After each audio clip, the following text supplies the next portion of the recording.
Hello dear students, आई मोहम्मद बाकर, lecture physics. फिर से आप उनके सामने हाजिर हूँ। आज का हमारा जो लेक्चर है वही है force on current carrying wire inside uniform magnetic field.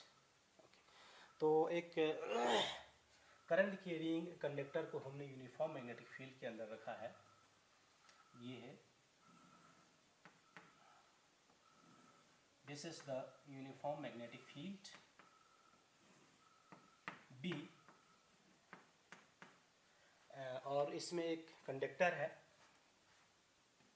तो दिस इज द कंडक्टर, ये एक कंडक्टर रखा है इसमें ऑफ लेंथ L। इसका इस कंडक्टर का जो लेंथ है वो L है and this is angle theta. Okay, ये है। नाउ ये जो कंडक्टर है इसके ऊपर एक फोर्स लगता है।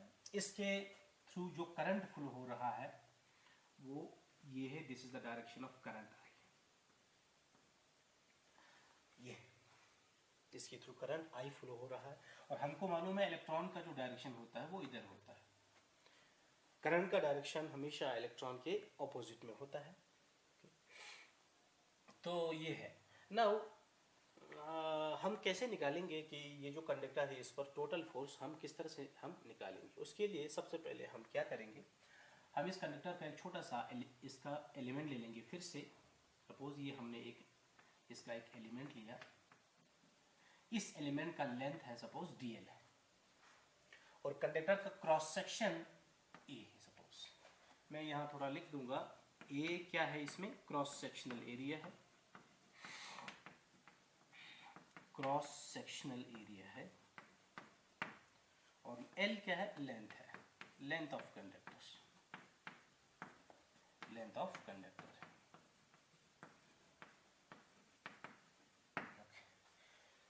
तो देखिएगा, ये सबसे पहले हम ये निकालेंगे कि ये जो इलेक्ट्रॉन है जब ये इस तरफ ये मोशन में है तो इस पर एक फोर्स लगेगा, because electron is a charged particle and we know whenever a charged particle is moving inside a magnetic field a force acts on it। तो ये जो एक सिंगल इलेक्ट्रॉन है, मान लो पहले हम एक सिंगल इलेक्ट्रॉन की बात करते हैं, एक सिंगल इलेक्ट्रॉन पर लगने वाला फोर्स उसको हम रिप्रेजेंट करेंगे सपोज Fe प्लस लिखेंगे, because if electrons are moving in this direction then positive is moving in this direction। so E plus पर जो फोर्स लगेगा वो क्या होगा, expression Q we B sine theta, but Q is E plus E V B and sine theta. Charge of this positive charge, ये drift velocity है v, इसको मैं वी डी लिखूंगा। This is the drift velocity, this is the magnetic field, uniform magnetic field, और ये theta क्या है, angle between v and b। Okay, तो एक सिंगल इलेक्ट्रॉन पर जो फोर्स लगेगा वो ये होगा। Okay, now let n, suppose ये कैपिटल N जो है, this is the total number of electrons, total number of electrons in dl length. जो हमने एलिमेंट यहां लिया था dl लेंथ, इस dl लेंथ में कितने इलेक्ट्रॉन्स है, कैपिटल N है। ठीक है, तो इस पर जो फोर्स लगेगा, ये dl लेंथ में जितने भी इलेक्ट्रॉन्स है इस पर जो फोर्स लगेगा वो कितना होगा, suppose that is F into, इसको मैं D लिखूंगा, df, df है, df इसलिए क्योंकि ये स्मॉल होगा, फोर्स इज स्मॉल क्योंकि एलिमेंट छोटा है। Okay, so this df is equal to क्या होगा, n into E and V D D sine theta है। ये सिंगल चार्ज पर फोर्स है तो n पर कितना होगा, मल्टीप्लाई बाई कैपिटल N होगा। बट दिस कैपिटल N ये capital in total number of electrons in this DL length कैसे निकालेंगे? This n is equal to, इसका जो क्रॉस सेक्शन है वो a है और इसका लेंथ कितना है? dl है। ये इसका वॉल्यूम आ गया छोटे से एलिमेंट का। ये इसको हम मल्टीप्लाई बाई क्या करेंगे? e। ये है दिस इज ये आ गया n का value a into D L. तो यहाँ पर ऑलरेडी है। So this D F is equal to, I can write n is a into D L into e into V D into D sine. ठीक है। अच्छा, इसमें एक चीज और भूल गया, इसके साथ कैपिटल ये स्मॉल n भी होगा। What is this small n? It is number of electrons per unit volume. ये small n is number of electrons per unit volume multiplied by volume gives the total number of electrons. ये a dl into n is equal to capital N ये होगा। Okay, तो यहाँ पर यहाँ पर ये स्मॉल n भी आएगा। df इज इक्वल टू, तो ये हो गया the force on this small element. अब हम निकालेंगे the force on this wire of length l। So total force क्या आएगा? Total force on the wire, that is integration of this df is equal to integration of this n a into dl into e vd and d sin theta। Okay, ये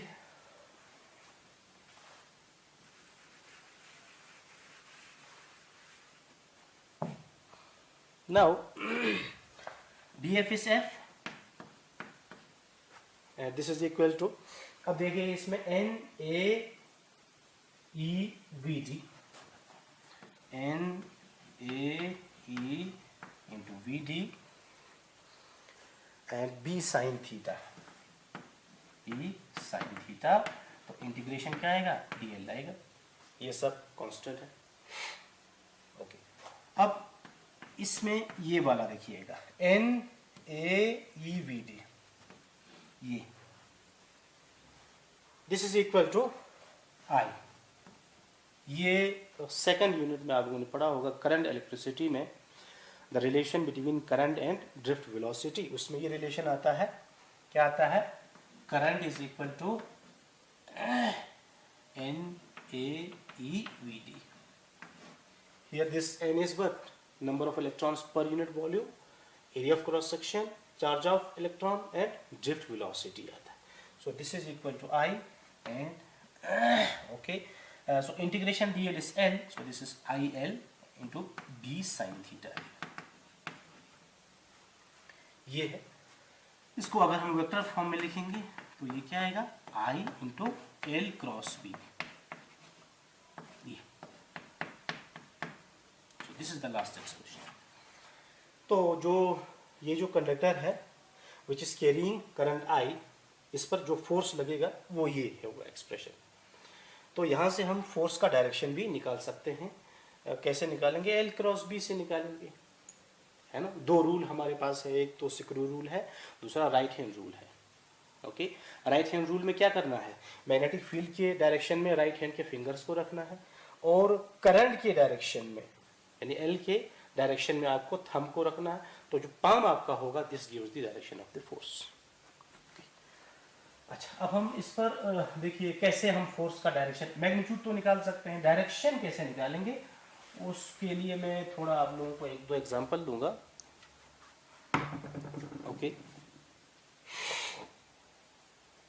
तो direction के लिए suppose मेरे पास ये direction of external magnetic field है, uniform magnetic field.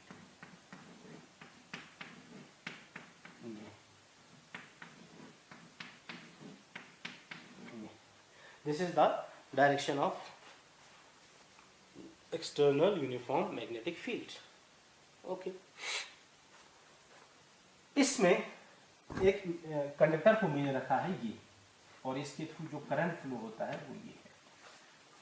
तो क्या होगा, कंडक्टर के ऊपर फोर्स लगेगा, फोर्स लगेगा तो फोर्स किधर लगेगा, तो आप लोग निकाल सकते हो राइट हैंड रूल से या एल क्रॉस बी से।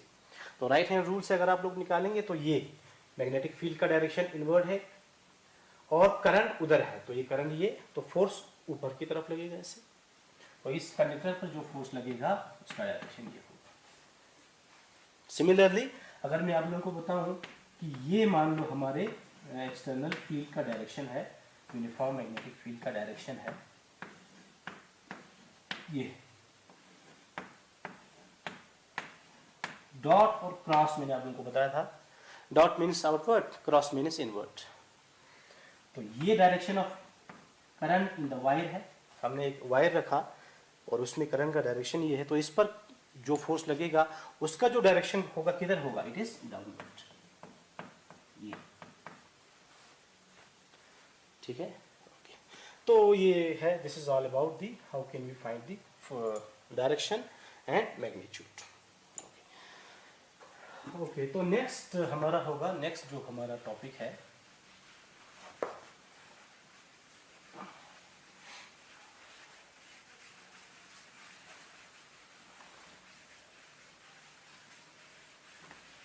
okay, next is Lorentz force.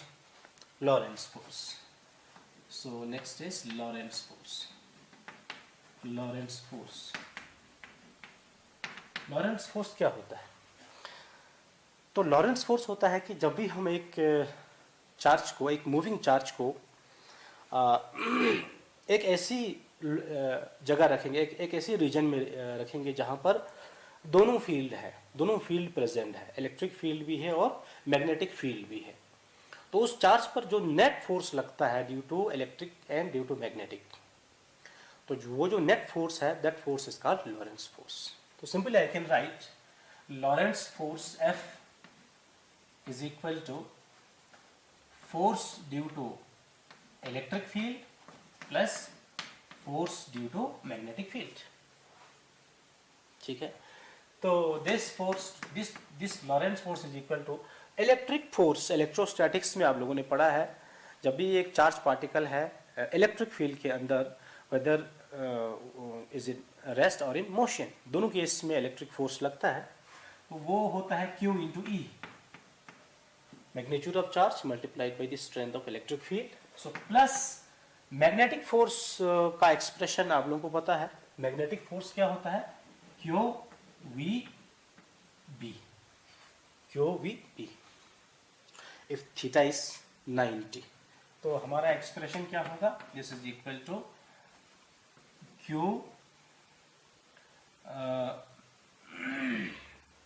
या इसको हम Q, हम इसको इस तरह से लिखेंगे, V क्रॉस B ही लिखेंगे, ये ठीक है। सो Q को आप कॉमन निकालेंगे तो हो जाएगा E plus V cross B, ये this is the expression for Lorentz force, ठीक है।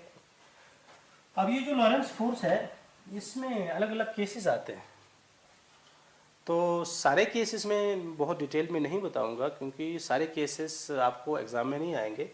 एक केस है उसमें, हाँ केसेस ये होंगे, पहला केस तो होगा कि देखो मैंने कहा कि ये चार्ज पार्टिकल है और वो चार्ज पार्टिकल मूविंग है कहाँ, एक ऐसी जगह जहाँ दोनों फील्ड प्रेजेंट है, तो उसमें पहला केस ये बन सकता है कि इलेक्ट्रिक फील्ड का डायरेक्शन ये हो और चार्ज पार्टिकल की वेलोसिटी का डायरेक्शन भी वही हो और मैग्नेटिक फील्ड का डायरेक्शन भी वही हो, तीनों सेम डायरेक्शन में हो, this is the first case. इस केस में चार्ज पार्टिकल का कैसा पाथ होगा, what happens to the moving charge. इस केस में बहुत ही सिंपल है, देखिएगा अगर मैं आप लोगों को बताऊं कि जो ये चार्ज पार्टिकल है ये इस डायरेक्शन में फ्लो हो रहा है along the same direction of E and B, तो जो इलेक्ट्रिक फोर्स होगा, इलेक्ट्रिक फोर्स वो होगा सिंपली QE, लेकिन मैग्नेटिक फोर्स जो होगा FB वो तो जीरो होगा। क्यों? क्योंकि हमको मैग्नेटिक फोर्स का एक्सप्रेशन पता है क्या है एक्सप्रेशन ऑफ मैग्नेटिक फोर्स क्या है? It is q we B sine theta. तो theta is 0, so sine 0 is 0, तो मैग्नेटिक फोर्स नहीं लगेगा, सिर्फ इलेक्ट्रिक फोर्स उस पर लगेगा। तो जब भी किसी चार्ज पार्टिकल पर फोर्स लगता है तो द पार्टिकल एक्सेलरेट्स। तो मैं सिंपली ये लिख सकता हूं, the particle will accelerate in a straight line. तो पार्टिकल का जो पाथ होगा वो स्ट्रेट लाइन होगा, लेकिन एक्सेलरेटेड होगा। ये केस होगा। दूसरा केस ये हो सकता है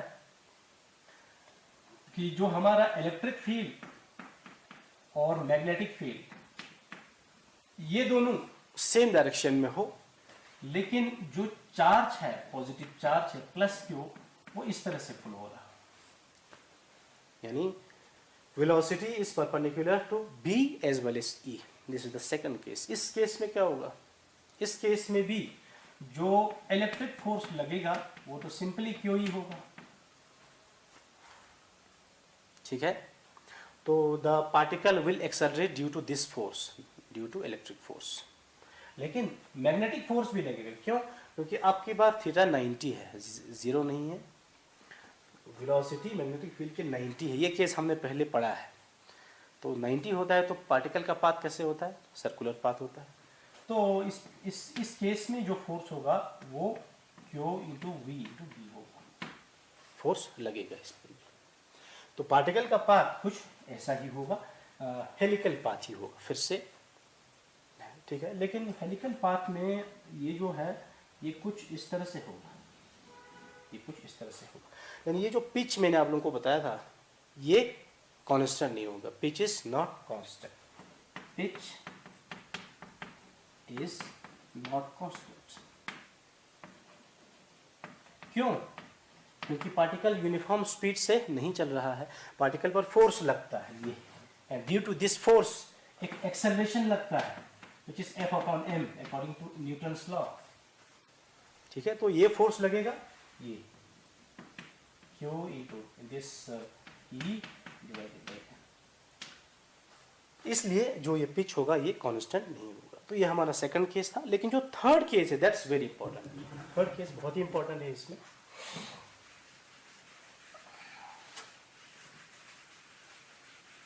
थर्ड केस में क्या है? थर्ड केस में है कि अगर इलेक्ट्रिक फील्ड, मैग्नेटिक फील्ड और वेलोसिटी तीनों आपस में एक दूसरे के 90 हो। जैसे तीसरा केस ये हमारा, मान लो this is the electric field, this is the electric field, okay. ये इलेक्ट्रिक फील्ड है, ई का डायरेक्शन है ये नीचे। अच्छा, मैग्नेटिक फील्ड का डायरेक्शन देखिए, ये मैग्नेटिक फील्ड का डायरेक्शन है, दिस इज मैग्नेटिक फील्ड।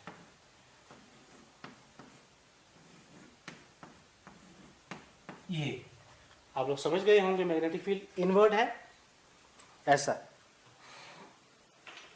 ये मैग्नेटिक फील्ड अंदर की तरफ है और इलेक्ट्रिक फील्ड नीचे है, ये ऐसा है, ठीक है। तो क्या होगा? अच्छा, अब जो चार्ज पार्टिकल है plus Q, this particle is moving in this direction with some initial speed v suppose। तो क्या होगा? जो इलेक्ट्रिक फोर्स होगा, this is the positive charge, ठीक है। तो जो इलेक्ट्रिक फोर्स लगेगा इस पर, तो इलेक्ट्रिक फोर्स की वजह से जो चार्ज का जो पाथ होगा वो कुछ ऐसा होगा, ये,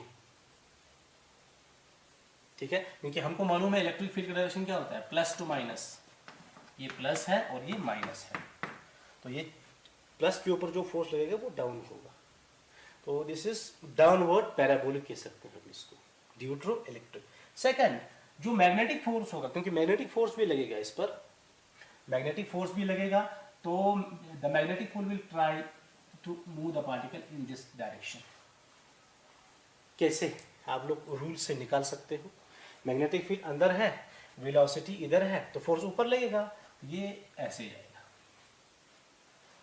एकदम से ऊपर ये नहीं जाएगा because of it is inertia, ये कुछ अपवर्ड पैराबोला होगा। ठीक है, तो मैं लिख सकता हूं if this electric force is greater than magnetic force, तो हमारा जो पाथ होगा वो डाउनवर्ड पैराबोला होगा, downward parabola.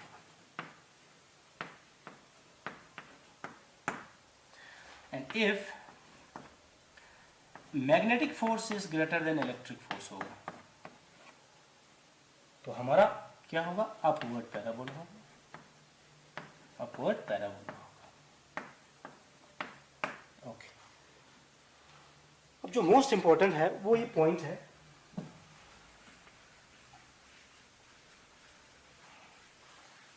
Suppose if electric force equal to magnetic force, ठीक है, अगर इलेक्ट्रिक फोर्स ज्यादा स्ट्रांग है तो हमारा पाथ ऐसा होगा, डाउनवर्ड। अगर मैग्नेटिक फोर्स ज्यादा स्ट्रांग है तो अपवर्ड होगा। Now the case if both are same, अगर दोनों फोर्स का मैग्नीट्यूड सेम है तो क्या होगा, तो इलेक्ट्रिक फोर्स का एक्सप्रेशन क्या होता है, QE, और मैग्नेटिक फोर्स का एक्सप्रेशन क्या होता है, QVB sin थीटा। ये है। नाउ अब इस केस में जो थीटा है वो तो 90 है, theta is 90. So if theta is 90, then this expression is QE is equal to Q into V into B. This Q cancels with Q.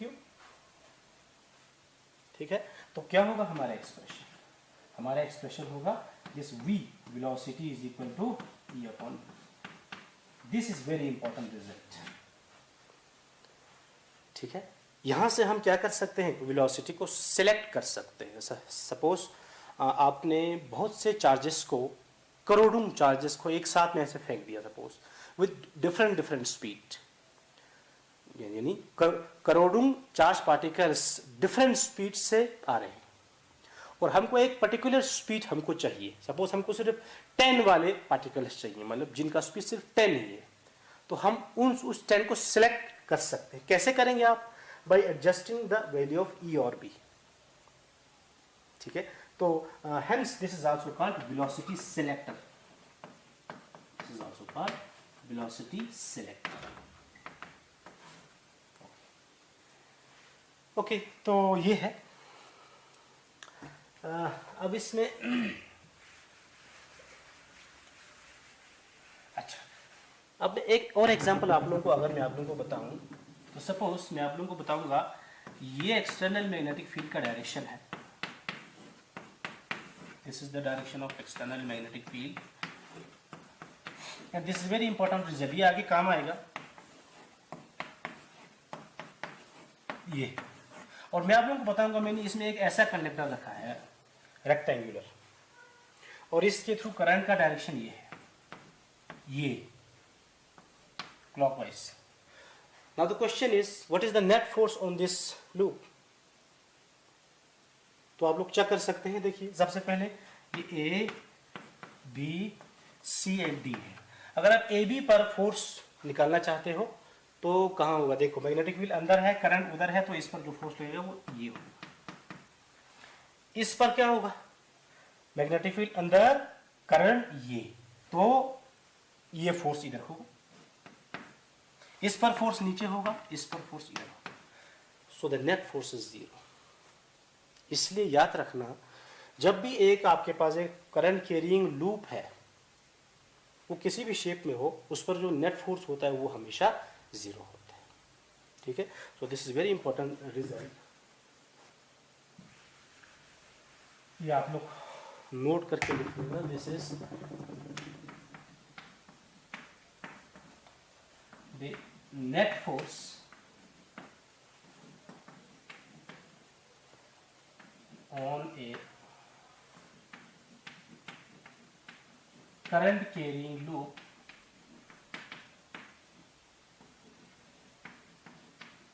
Inside, लेकिन कंडीशन ये है कि जो मैग्नेटिक फील्ड है वो यूनिफॉर्म होना चाहिए। Inside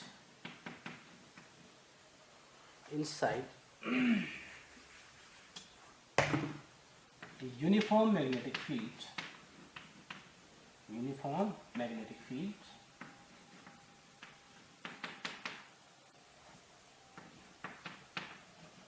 is 0. ओके तो इसी के साथ आज का हमारा लेक्चर यहीं पे समाप्त होता है। तो इंशाल्लाह नेक्स्ट टाइम हम नए टॉपिक के साथ आप लोगों के साथ हाजिर होंगे। तब तक के लिए थैंक यू।